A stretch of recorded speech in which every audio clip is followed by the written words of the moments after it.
but we're excited to have you here. I'm Jana Scherz-Butowski. I'm the Executive Director and founder of the Youth Creating Change program. So nice to see everybody here.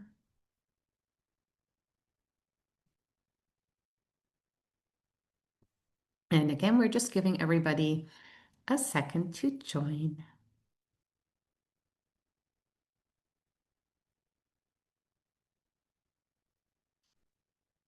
All right, well, as you are joining us, again, you're here for Youth Creating Change Findings from a Mixed Method Randomized Trial.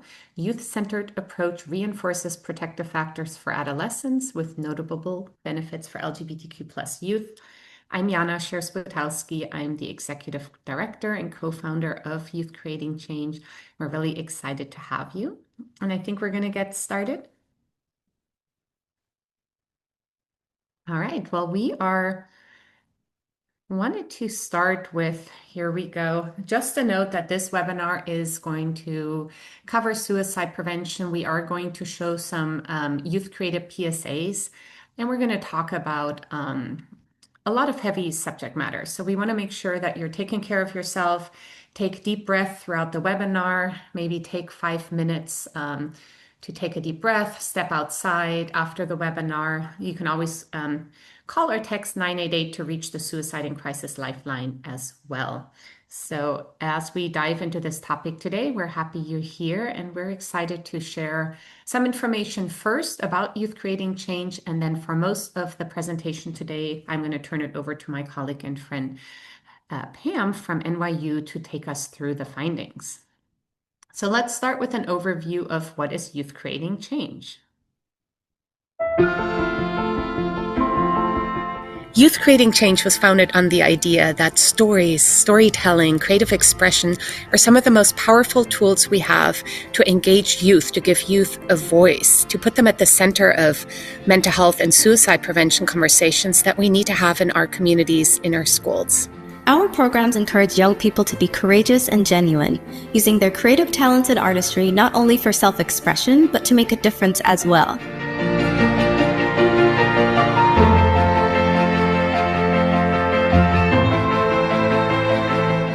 We deliver curriculums through art and film contests.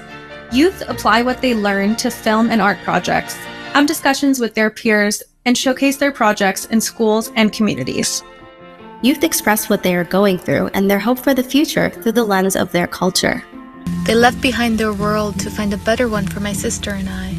And every day I witness the struggles they have faced to allow us to call America home. Art, film, poetry, and music have the power to open our minds and hearts, to foster belonging, and change the culture about mental health and help seeking. When young people are at the center of their well-being, change can happen.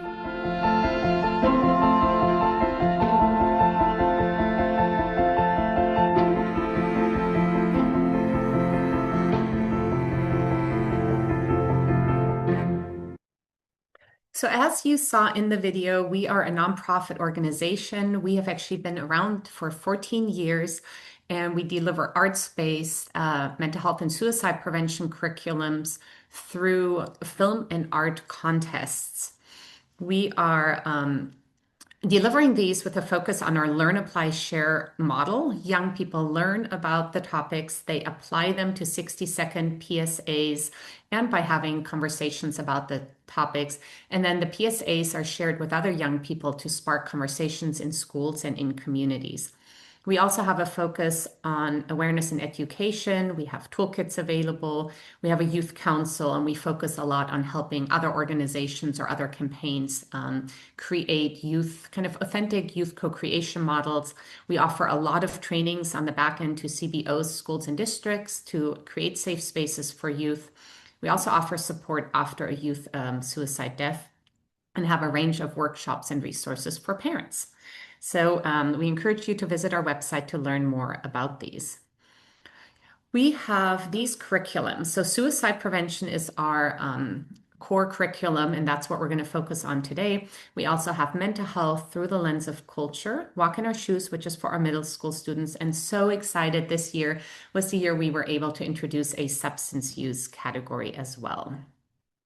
So here you can see some of the learning objectives. So for suicide prevention, learning objectives include learn the warning signs for suicide, not to keep it a secret if a friend is thinking about suicide, talking to a trusted adult, asking directly if someone is thinking about suicide. Learning objectives also include understanding mental health and substance use, kind of new through our substance use category, how to spot and respond to an overdose, really being vigilant about help seeking and how to support a friend, healthy coping as well.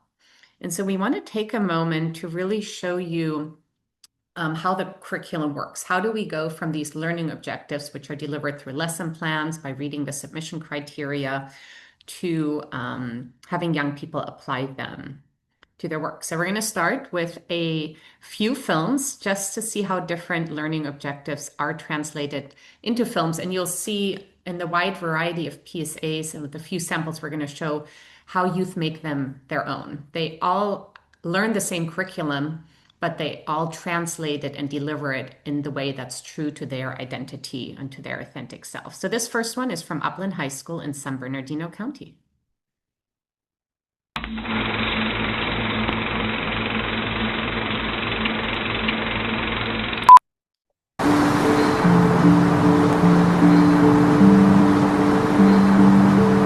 Hey, you wanted to talk to me about something?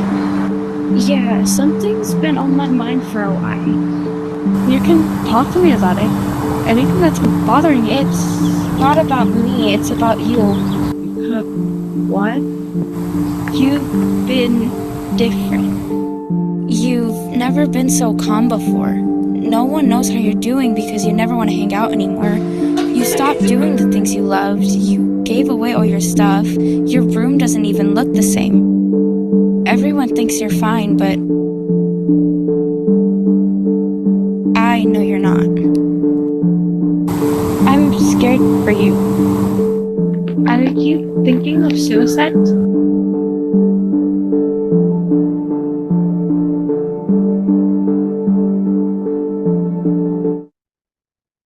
All right. This next example is from Johansson High School in Stanislaus County without the piece.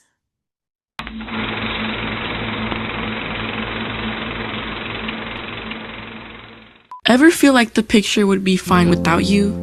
Like you're just an extra piece? That thought can get heavy. Heavy enough to make everything feel quiet inside. So you keep it in. You learn how to hide what you're carrying. But one missing piece changes the whole picture. The image isn't complete without it, and it isn't complete without you. Sometimes you go somewhere quiet just to breathe, to steady yourself, to get through the moment. And when someone asks, Are you okay? you don't have to have the perfect answer. You can start with the truth. I'm thinking about suicide. That's when choosing help matters. One person showing up, one person staying with you. The pain doesn't disappear all at once, but it gets lighter when you're not alone. What you're feeling can change. The picture needs you. Your place can't be replaced. There is still hope. Call or text 988 to get help. Show you another one. This one is from a school in Solano County. Okay.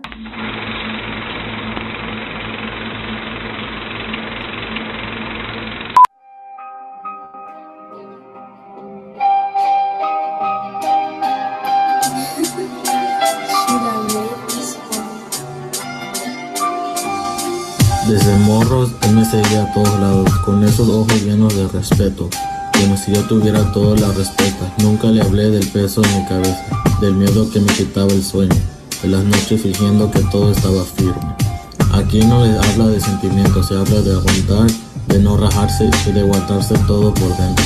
Él quería ser como yo, sin saber que yo también estaba perdido. Ahora lo recuerdo sonriendo, siguiéndome sin preguntar nada. Y entiendo que no necesitaba un ejemplo duro, necesitaba un hermano honesto. Su ausencia me dejó claro algo, el silencio también mata, y el orgullo no cura nada. Si pudiera volver atrás, no le enseñaría a ser fuerte, le enseñaría que estaba bien, pedir ayuda. That one was part of a new offering we were able to offer for boys, young men, and those who care about them, a special media challenge. Just a couple more to again show how our learning objectives are translated very differently by our young people to make them relevant for peer-to-peer learning as they're shared out. This one actually has original music as well.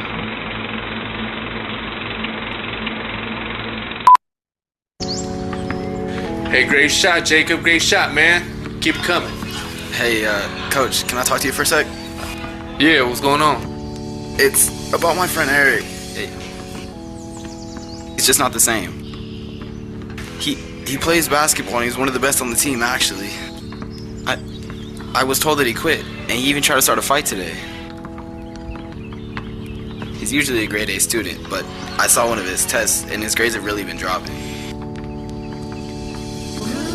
Thanks for telling me, Michael. You did the right thing. I have a talk with him. Every which way, have fun, it'll be okay. The strong stay strong when they lift their heads to see another day. So good luck, have a good day. I wish you the best in every which way.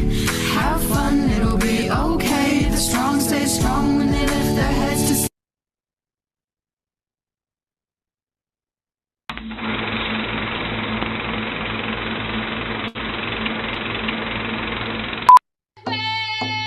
We are the future. But some of our native youth go through struggles in life, like domestic violence, substance abuse, trauma, and suicide. But there is hope. We all have the power to stop suicide in our own communities by learning the warning signs, reaching out to those who might be struggling, and connecting them to resources. Our community has spiritual leaders and elders that are resilient and why we are here today. Our medicine carries our prayers to Creator to guide us in the right direction. Our ceremonies will live on. Our cultures will continue to stand in history.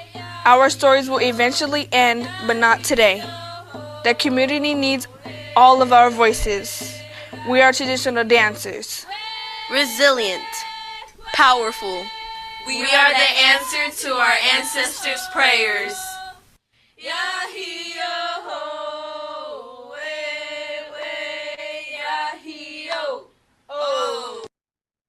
So again, one curriculum that has really broad application is very, very flexible because it gives youth basically the power to interpret and again, make it their own. This is the last one we're going to share before we dive into the rest of our presentation. This is from the Rainbow Pride Youth Alliance in San Bernardino County.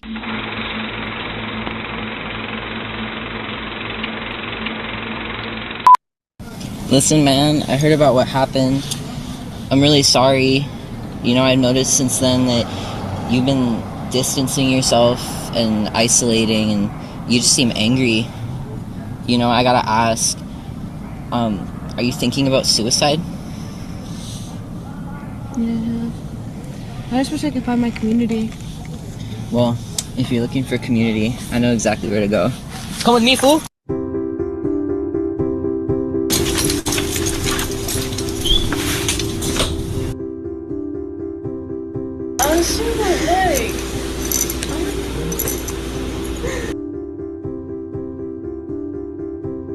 I'm two-spirited. I have a personality disorder. I'm queer. I am disabled. I have access to safer resources because I found my community. It's easy to feel hopeless and alone because of our unique experiences. Remember that there are communities that cherish your existence and understand your journey. Thank you. So you can see here, again, we have been around in 14 years. We were originally funded through counties through the Mental Health Services Act and really focused on offering a statewide infrastructure that can allow a lot of flexibility for local implementation.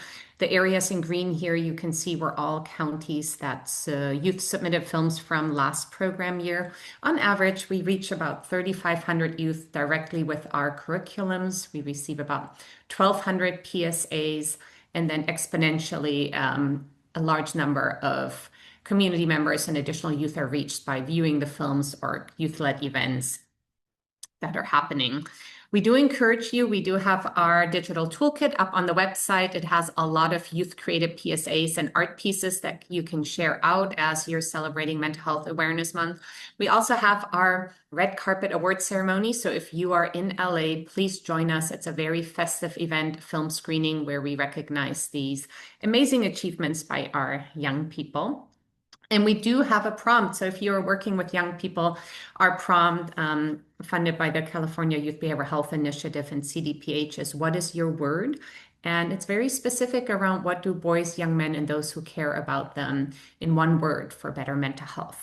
So promote our prompt with young people this May. Finally, just a note that as many nonprofits, we are also struggling to keep the doors open. If you are writing grants, if you are looking for partners, we are happy to partner with you. There's a number of different ways to get involved with our organization. As we now learn about this study, it was based on our mini grant program, our youth engagement program, which is basically a packaged version of our curriculums where schools and organizations receive a little bit of funding to really, throughout the whole year, bring the curriculum, have young people submit projects, and then put on a youth-led event. And we are looking for funding to fund additional or just any cohorts this upcoming program year. So with that, please download the PSAs and use them. We want to elevate youth voice, and we are always looking for volunteer judges. We are looking for sponsors for art prompts, for our award event, for the program as a whole. And we have a newsletter, so you can learn all about our newsletter and stay involved. And with that, I am so excited to stop my share and turn it over to Pam for this next part of the presentation. Thanks, Yana. I'm going to share my screen, and I'm going to, my bar, sorry, it's in the way. There we go. Everyone can see that, right? Yes. So thank you so much, Yana, for introducing me. I feel really, it's never enough to follow all of those youth films. I feel like this is the boring part of the presentation where you're going to hear a lot of research, but hold in your minds those fantastic youth films that you just saw, because we actually were wanting to understand the impact of youth making those films on young people and their school communities. And that's what I'm going to talk to you about today. First and foremost, just to give you a little bit of background, this is a partnership study. So back in 2020, Youth Creating Change reached out and said, we're looking for an evaluation partner. And me and my team at NYU said, we'd really like to work with you.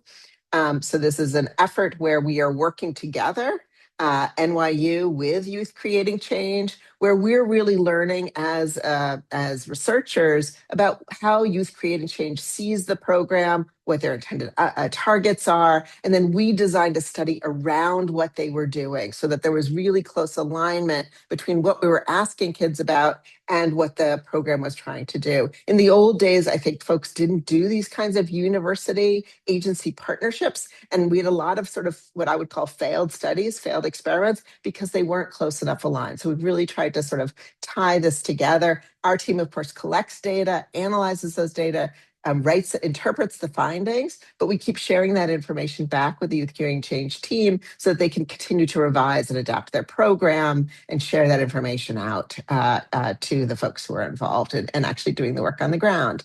We also sought guidance all along the way from Youth Creating Change's Youth Advisory Board.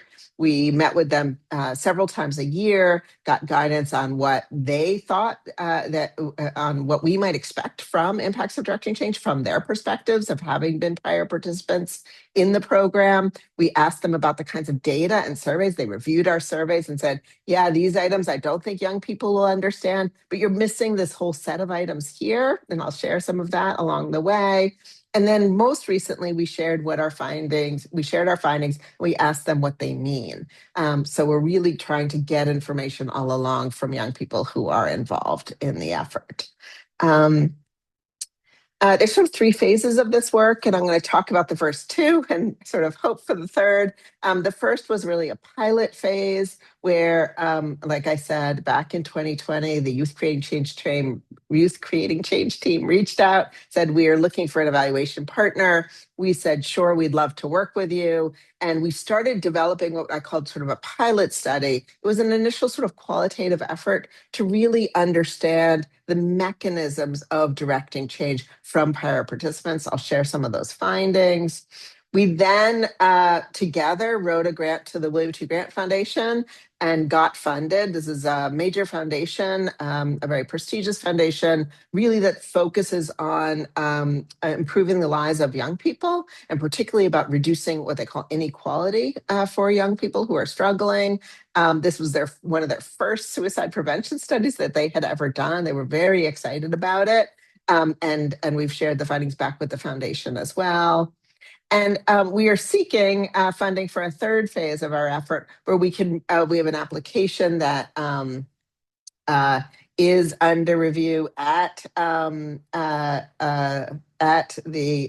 NIH. It's been scored incredibly well, actually good enough for funding. We're still waiting for a final decision. Changing administration priorities, as you can imagine, has slowed things down a fair bit. But we are still hopeful that eventually we'll be able to bring this fantastic program to New York State and, frankly, to other spaces nationally. And you'll hear why we're so excited about it based on the findings today. A little bit of background I think is sort of useful before we get into the actual findings here.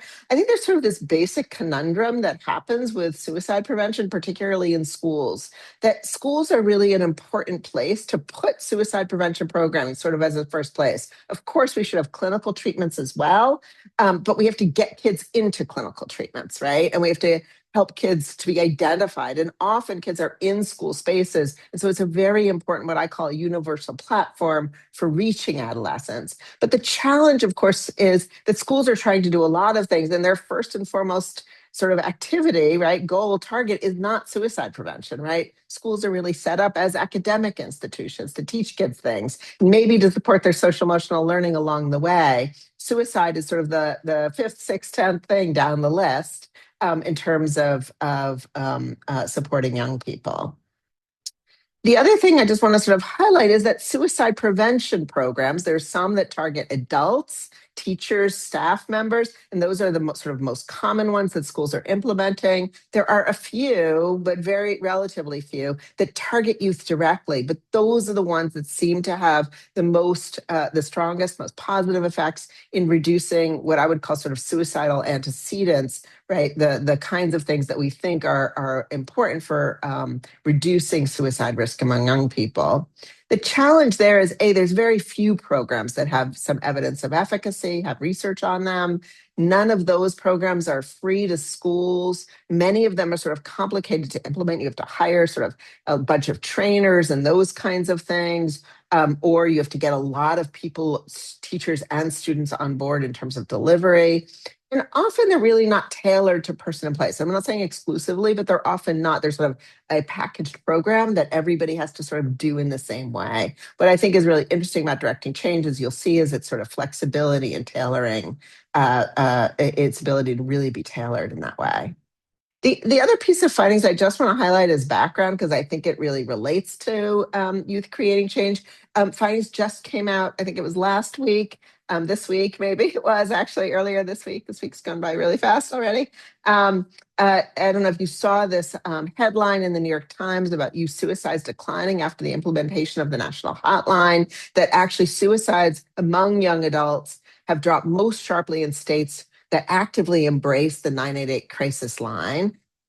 This was work that came out in JAMA, very well-designed research. And I think that shows the value of 988, but the challenge is that youth need to feel like it's okay to call, right? When I talk to young people, many don't know about 988, and those who do are like, yeah, I'd be really scared to call that phone number, right? And so how do we sort of bridge that gap between, like, we know 988 actually might be making a difference, but how do we get kids to 988? And I think youth creating change can be really a good directing change can be a really important part of that. What I got excited about when I first learned about directing change was just how squarely it builds on developmental theory. So I'm a developmentalist. I've been a developmentalist for a very long time. And interestingly, like it really builds on and really supports what we call the stage salient developmental tasks, the things that adolescents are working on around identity, who I am, right? Questions of autonomy, right? These are kids in adolescence are starting to separate from their families and increasingly connect to peers, right? As they sort of transition to adult intimate relationships. And they're developing their sort of sense of purpose, right? For the first time. And really are articulate about that as they're transitioning from childhood to adulthood. In adolescence, in supporting those stage salient goals, we know that peers play an incredibly important role. And we often just talk about peer pressure, right? The negative roles peer play, but peers all play a really important positive roles for young people as well. Really important studies of safe driving, for example. And especially peers are important on setting what are called norms. Norms are like the behaviors that are about what's approved in a context, right? They tell you what's okay and not okay to do in a space, but they are dynamic. They're tested and retested through observation. So if I'm a young person and I see I'm in a school where young people speak openly about mental health and where they talk openly about being in therapy or going to the counselor, that gives me one set of messages that would be very different than another school where we don't talk about mental health. It turns out risk taking is a really important thing for youth. I know that's really scary for adults that kids seem to need to do this, but they do. It's the way adolescent brains are structured that they need to be curiosity and trying out new things. And again, we tend to focus on all the bad things kids do, all the risks, the negative risks they take, but positive risks can be really important too for kids, trying out for a play or for a sports team. And I think it's particular to directing change and what it's trying to do, breaking trust with a friend to get them help, like you saw some of the kids do in the movies, in the films, the PSAs that they showed, is also like a huge risk, right? It's a social risk that kids take. And it's really important we're sort of tapping into that here. Many high school programs, and this is bullying prevention in particular, I'm going to highlight here, actually are typically less effective for older kids than they are for younger kids. So this is work by David Yeager. You can see these kind of small positive effects for the first, second, third, fourth, fifth grades, and then that line dips down. And that's because a lot of high school programs are not as effective as the younger kid programs, even though they're designed differently. And many, as he articulates, is because they're not attending to this notion of identity and autonomy. They're not giving kids agency and power. We just tell kids what to do, right? We give them knowledge, and then we say, now you should do this thing. Directing change, what's interesting about it, we learned this from the qualitative work, is that can be flexibly implemented. So one school might decide to do it in an advanced video production and then share those films school-wide. Another might do it in a first-year seminar. And then a third school might do it in an elective class, like, by English and film teachers. So really varying ways that we observed both in the early qualitative work and then in our larger effort about the different ways schools decided to implement the program. There's that flexibility built in, which I think is really valuable for schools. And it leverages what I would call an ecological perspective. So I was trained by like the king of ecological theory. And essentially, what happens is in youth creating and directing change, and you'll see this, you saw this in the films and what Yana spoke about already, is that students learn suicide prevention through filmmaking. Their peers learn because kids talking to their friends about it. Their schools were influencing schools because advisors are supporting this filmmaking. Sometimes they go home and talk to families. In the community, you heard that you can be a judge in your community. And again, we're sort of bringing suicide prevention to communities and ultimately changing so the geopolitical context as students and advisors become prevention advocates. And you'll hear that in the findings in a second as well. So let me tell you some findings now. That was a lot of background. So we started, like I said, with a very small qualitative study to build the theory of change for directing change. It's very tiny. This wasn't funded. So we were all kind of, scrounging. 10 advisors, 7 students, just 17 people who had engaged previously directing change, but they really shared a lot of information. So they told us about things like the more knowledge that kids got from doing the program. This kid said, I used to think there were such narrow signs, but then there was a long list that I found and I was like, wow, it's a lot more than I thought it was. So I check on my friends more. So it's not just they had more knowledge, it changed their behavior. This young person talked about how it really provided a gateway to support, so that it opened the door for other people. This person says, sometimes it's different asking somebody who's your age.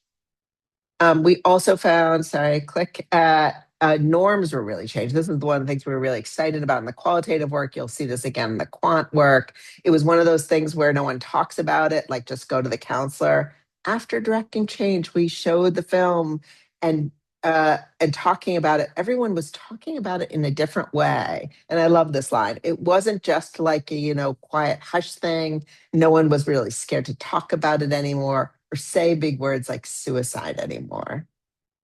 And there were some themes we didn't expect. And I'm going to say these relatively quickly because I wanted to get to the larger study results. One was about people feeling more connected and more belonging. This advisor talked about how kids said, I realize I'm not alone. Other people go through that too.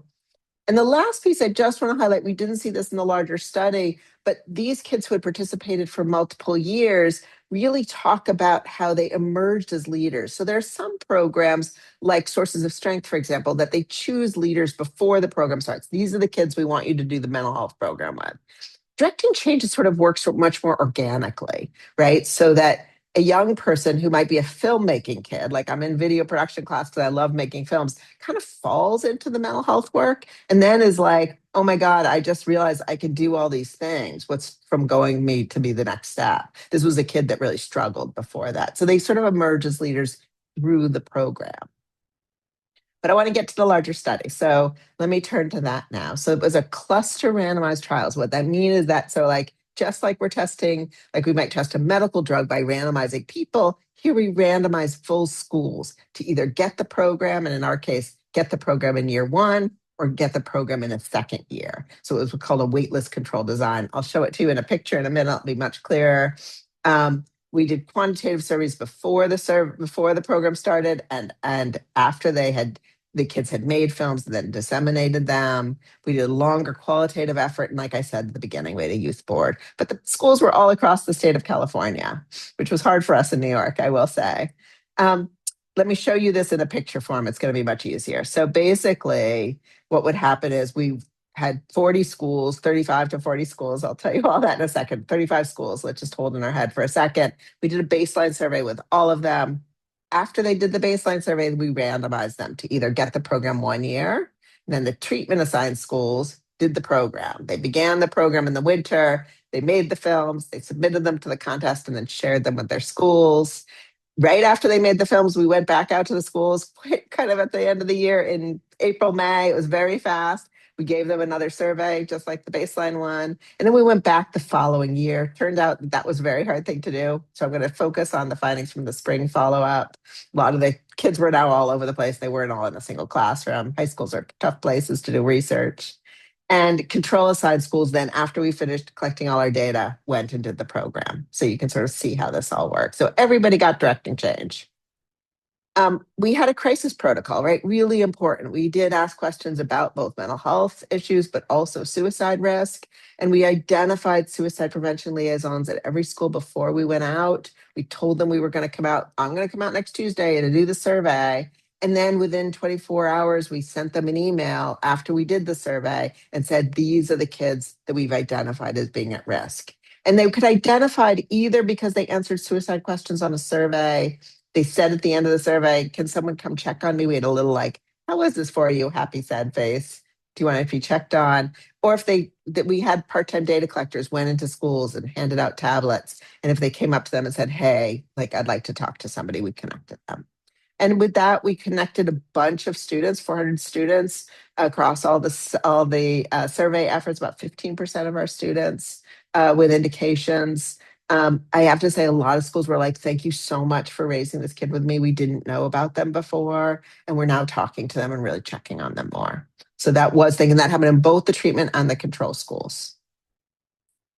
What did our randomized schools look like? So as I said, 35 schools end up being randomized in part of our trial because someone collected data and some, but not all of the pieces. About 300 kids in each of the groups. They were largely equally split across gender. Kids were about 16 years old. 20 to 24% were LGBT plus kids, and they were largely Hispanic kids, in part because that's what William T. Grant Foundation funding was interested in, is kids who might be especially at risk because of other immigration-related stressors in their lives as well. So we prioritized schools that had a decent proportion of Hispanic youth. In the treatment schools, so in the schools that did the program first, they did a lot of filmmaking, right? So they submitted 139 films. We only expected 90, so that was pretty phenomenal.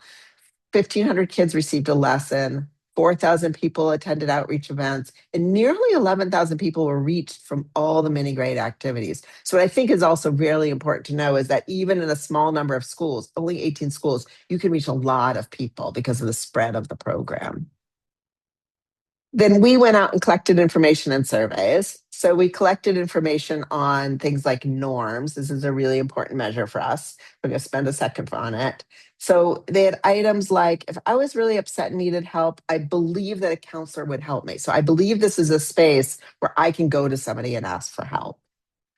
We also asked about how connected youth were to teachers in a school. So teachers at my school really care about their students. And then we asked about how youth were connected to other peers. I feel like I fit in with other students. So those kinds of items. There were multi-item scales. Then we asked a bunch of stuff about the kids themselves, about what's going on in their own bodies, how much knowledge they had. We used some myths. We asked about, this was the salience question, how important suicide is to you. That's what the youth board had suggested we ask. And then we asked some things, but this also the youth board suggested. We were only going to ask how much they had supported their friends. And they said, well, it's not just about how much you support your friends. When you have a friend you think might be at risk, how often have you done something? It's that you feel more prepared to do it. Because often you don't have an opportunity to use it, but you feel much more prepared. So we added a bunch of stuff about readiness. And then, of course, we did ask how kids were doing with mental health and suicide risk.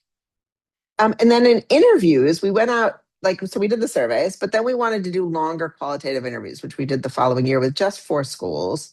And we asked about things about what had changed, what they thought had changed in their schools, what had changed in their own behaviors. And then we really wanted to understand this question of who might be affected the most. And so we actually used this sort of innovative thing of asking kids to use emojis to say, here's who I am, and here's who the kinds of kids who have been affected the most by this program. We could talk about most of that in questions. So what did we find? So really exciting. So overall, and I'm going to tell you how to read the graph first, and then I'll tell you what we found. So each of these bars is the difference between the schools that were assigned to get the directing change program, the treatment schools, and the schools that were assigned to control. Okay, so they're already a difference. And if the bars are purple, it means those differences between the two were more than chance, right? Was statistically significant, more than chance. And we find 2 really important effects that are sort of foundational, that we believe are foundational, around help-seeking norms. So the students see these as places that are sort of safer for asking for help, or places where they can ask for help, and more connected to adults. And why we think that's important is that when students see schools as places where they feel like help-seeking is normative, and where they have adults that care for them, it really supports kids' own seeking help and their own well-being. So we think this is very important. We don't see a lot sort of at the aggregate level for all kids on other things about individual kids. Okay, so that was a little bit of a disappointment, but honestly, getting the school mechanisms was incredibly powerful for us. And I'll show you where we did find some interesting effects. We do see, actually, these effects were especially strong among girls relative to boys, and they didn't differ about whether the kids were Latina kids or non-Latina. The group that actually we saw a lot going on are actually the LGBT plus kids. So this is a small part of the sample, about 25% of the kids were LGBT plus. We know those kids face much higher rates of suicide risk. And for them, you see a lot more purple, right? We see that not only do they have more, they believe these are places they can ask for help, they're more connected to adults. And you can see also these bars are bigger, right? We put them on a scale so you can kind of compare across them. And they're also more connected to each other, which is very important in building belonging and community. They also reported greater helping of their friends. And while we don't get sort of effects overall, and so this overall scale of are they ready, there were two subscales of it that there were significant differences. I don't show it to you for space here in the graph, but basically they reported greater understanding that if a peer reports suicide, they should take it seriously, and greater readiness to raise the question and take action for a friend. So really important subdimensions. Kids also, staff first. We also, like I said, went out and interviewed staff who had done the program in 4 schools. And here's just sort of a sampling of what they're finding. I'm running short on time, so I'm going to do just a couple of these. You're Like good one on staff. time. You're good on time. I'm good. Okay, good. Okay. So staff said things like, like everything from, it's really interesting to me is that the students will be working on their project and it'll sort of hit them what they're talking about and how it's going to affect somebody. So they're dealing with really hard things. This teacher talks about how they're really happy that directing change is more aware and more a sense. Directing change helped the kids become more aware and more sensitive person. They don't really care about the filmmaking quality, right? And that felt really important. I loved this one especially because it's about one of their students that they had no idea in their class was really kind of the leader, but apparently she was really struggling in her other classes. And she felt like this student was being able to express what was going on side creatively. It was really powerfully healing for that student. And this person talks about taking away the stigma. The youth also talking about stigma that really went away. It's taking away the stigma of, okay, I'm really struggling here and I have nobody to talk about that. And they're really now much more comfortable talking. And then youth said a bunch of things. I felt really seen after watching the films, this sort of connection, belonging, about a lot of community building and letting people know it's okay not to be okay. This was because they had shared the film in the school. And this person continues, and it's okay to also not want to talk about it, but it's like you're never alone. So this sort of notion that we're really getting kids to feel okay about mental health and suicide risk feels really important that directing change is doing. Positive impact not only on our school, not just with students, but also staff and teachers. Right? This is a youth-focused program, but it's affecting the adults kind of through the youth. This one I'll do next. Mental health can be a really deep and hard subject to grasp and talk upon, but I think that the experience of directing change, it didn't have to be so hard. It's like lessening that challenge with the topic. Like there was a community, there's people you could talk about it. You could make it fun through films. There's different ways to express it. You don't have to be so serious about it. You know what I mean? And the last one is really about how through the youth, we're changing families, right? Directing change seems to be changing families. I felt like mental health is not really something that we talk about, just push it aside. That was in their family. Directing change really changed it. Even this past weekend, I was opening up to my mom about stuff, and it was such an amazing experience to finally get it all off my chest. So it's helped me be more open. So it's really changing families through youth. We learned a lot in the study. I'll do these are faster. It was really hard to recruit and retain 30 to 40 schools.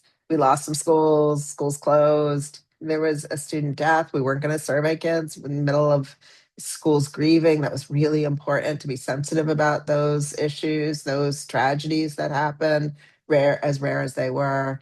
Staff turnover, of course, advisors that we recruited then disappeared the following year. But schools were fine with random assignment. I was so worried about telling folks they were in the control group. They're like, great, we'll do it next year. Perfect, no problem.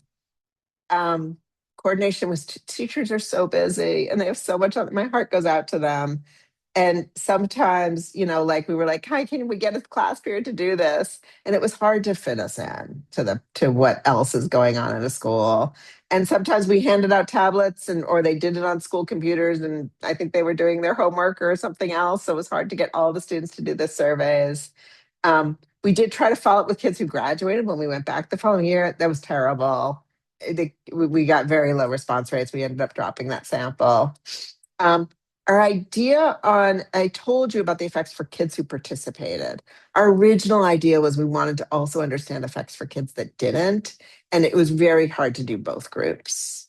And lastly, we created some phenomenal relationship with schools. We obviously gave them a research incentive, but we also sent like cookies from New York and things like that just to build rapport. We know they're doing a ton of things, and we were so thankful for all their engagement with us, and it was really helpful for building those relationships.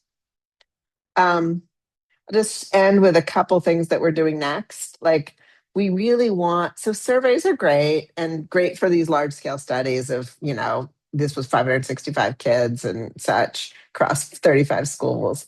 But sometimes it misses by asking kids questions that we come up with in research, even if we talk to a youth board first.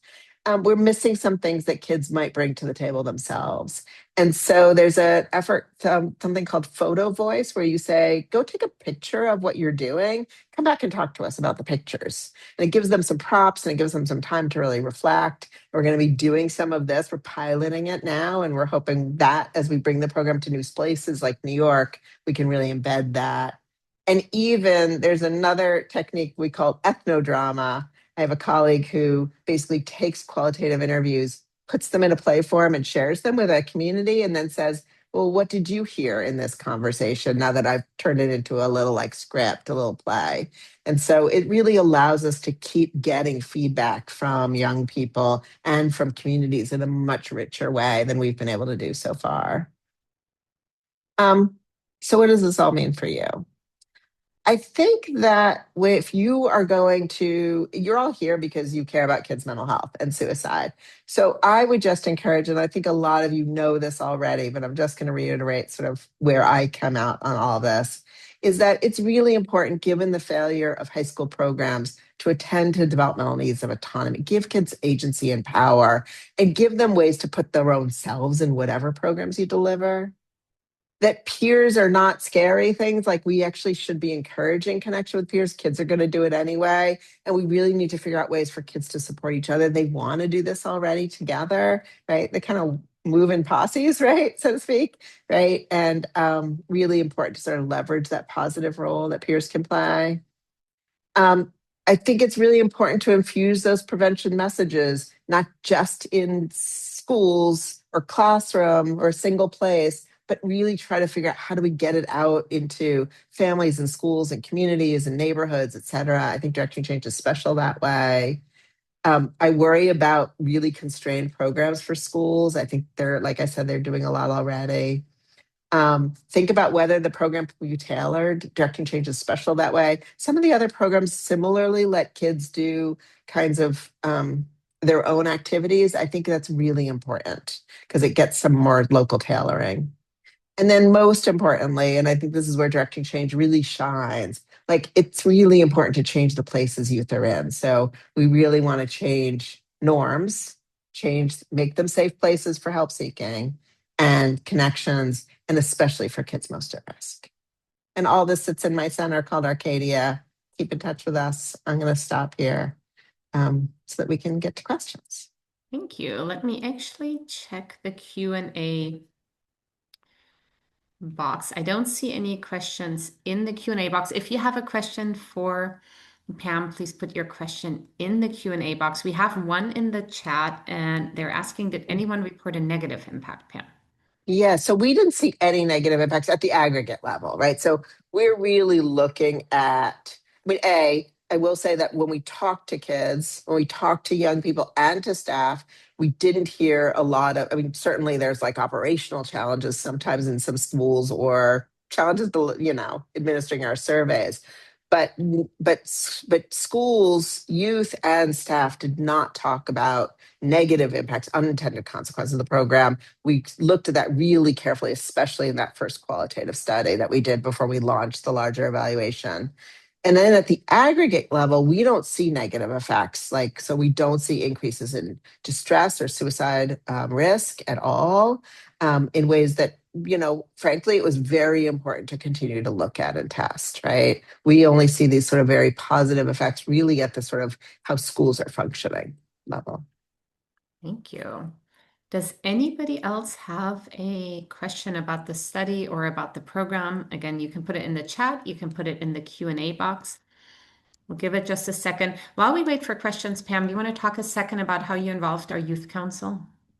Yeah, sure. Yeah, I mean, I think that's one of the things that's really special about youth creating change is that you involve a youth council. You really want them to uh, be involved and really see, like, understand research. So we did a bunch of things. I said a little bit already in the talk, which is that, like, we shared our survey or we shared our questions and we said, what do you think? And they certainly gave us feedback.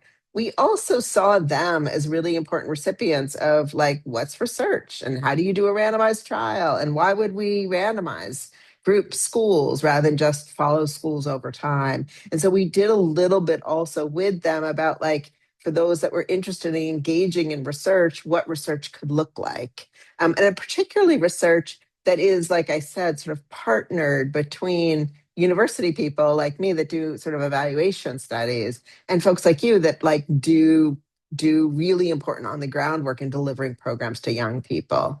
Because I think right now the field has really moved away from saying we need to draw a line between the two, we need to keep the two so separate, and really sort of demonstrated value in these kinds of partnership efforts so that we're all sort of working together to really understand how the program is doing. And I love, Yana, what you said to me at the very beginning. Like, I want to know where we're not doing well too, and continue to use that to revise and adapt and build the program.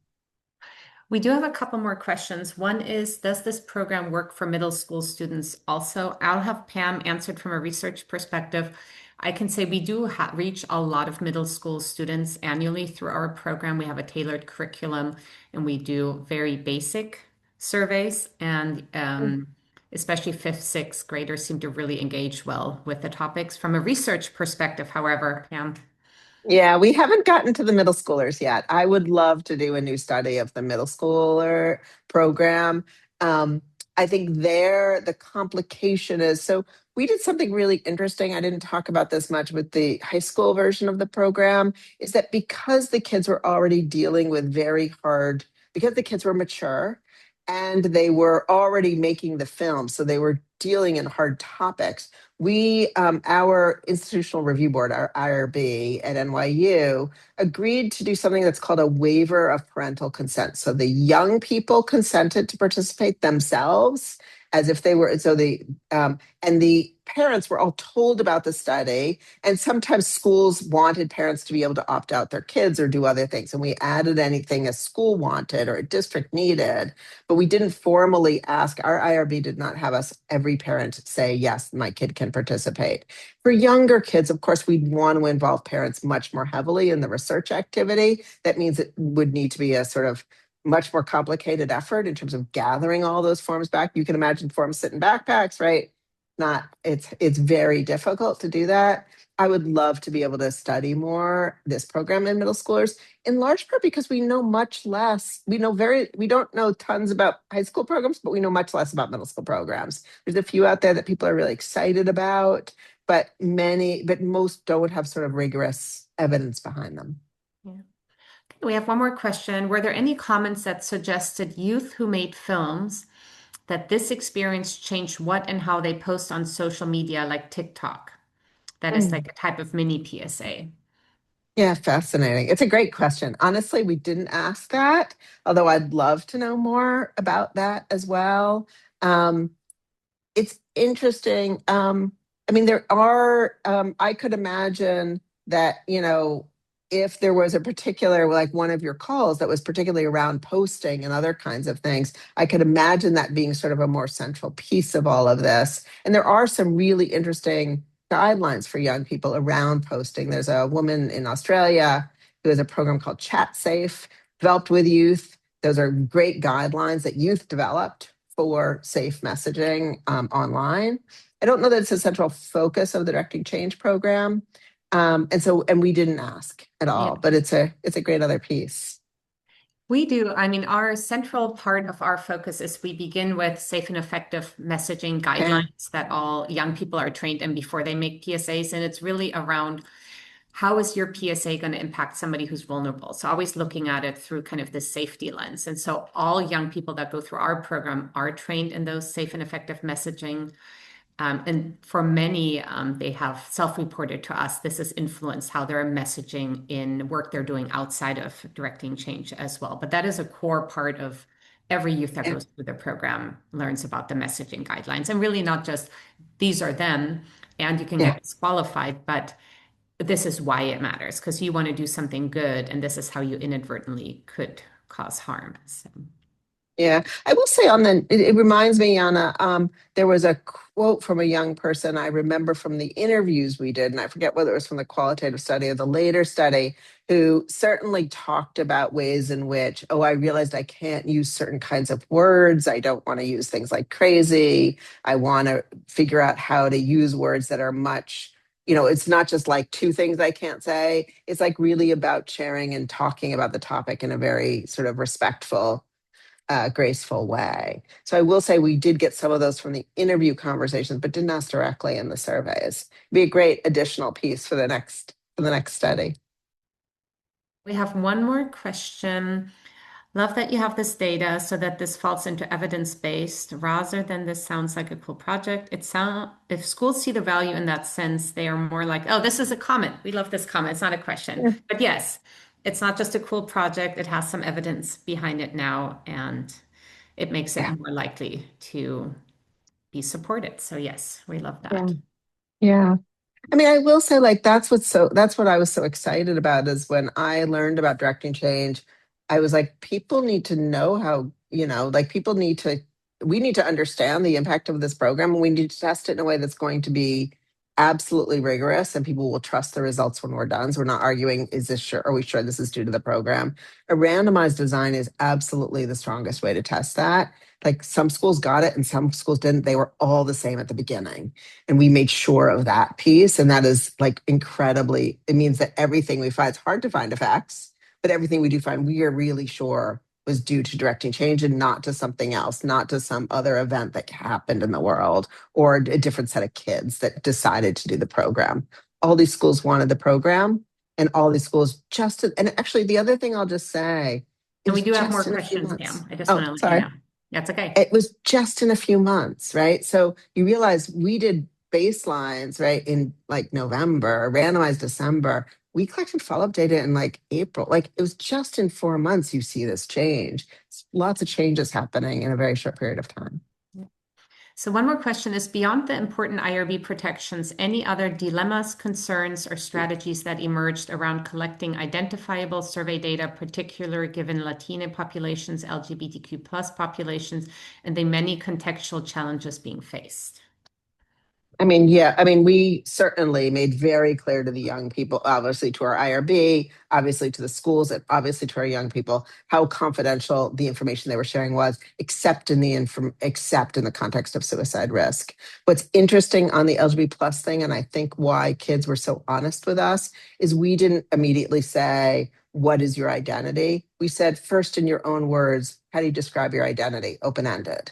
Then we said, sometimes researchers have to put you in categories. Can you pick some categories here? And here's a list. And so I think that sort of opened the door. Like we wanted to hear their voices. I think that was an important addition that somebody on my team suggested. Great. Okay, isn't there liability if you don't get the parents' consent? So so there are very strict rules from IRB. Thank you for asking that question. We were very careful about that. And we worked exceptionally closely with IRB, but there's very strict criteria about when it's okay to do this and when not. It has to do with the maturity of the person that you're articulating, and under what conditions is this an okay thing to do, and when is it not okay to do. And what we understood was two things. One was that not only were they mature, and they were already exposed to the content because the school was deciding to bring this into their curriculum, but also that the parents who might say no might be the kids that we actually need, that might be the ones that are most at risk, like we actually would want to involve, we wouldn't want to do that. So those are the set of things that IRB looks at. I'm happy to share more offline. I care deeply about parental consent for all the things, and we certainly shared information that the kids were doing the larger program and that the survey was going on. So it wasn't that parents weren't told, they were absolutely told, but kids had their own choice in whether they do it. And we encourage kids to talk to parents about it as well. Okay, so perfect. We do not have any more questions. What we are going to do, many of you need to hop off. It is 12 o'clock. You can also still put more questions in the chat if you're interested. We are going to actually end today by playing a couple more PSAs. Again, if you want to stay on and watch those, if you need to leave, we know that you have other things on your meeting schedule. We will send out the recording, the slides, the links to the films, and please, we encourage you to interact with us, whether it's as a volunteer, as a funding partner, as somebody who promotes the program in their school, in their community-based organizations. Please use our mental health awareness toolkit to elevate youth voices. And we so thank you for your time today. And again, I'm just going to play a couple more films for those of you who might be interested to stay on. This one is from Los Alamitos High School in Orange County.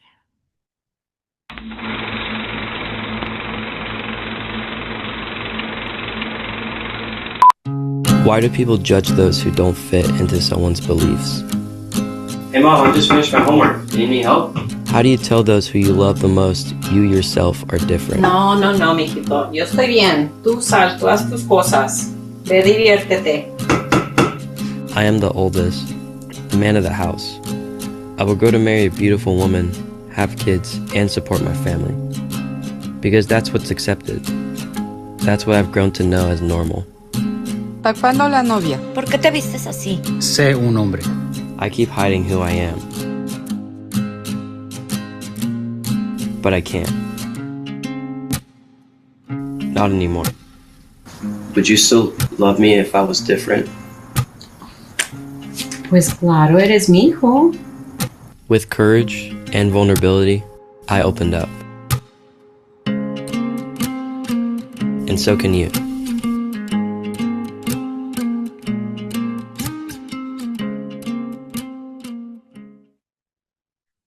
And one more showing kind of crisis response example from Contra Costa County.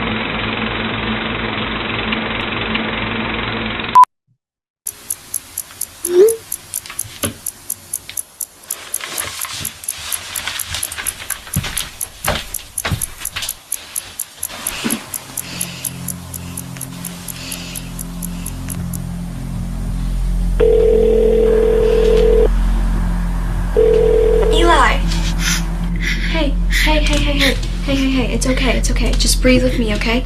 Just stay in the moment and breathe with me, okay?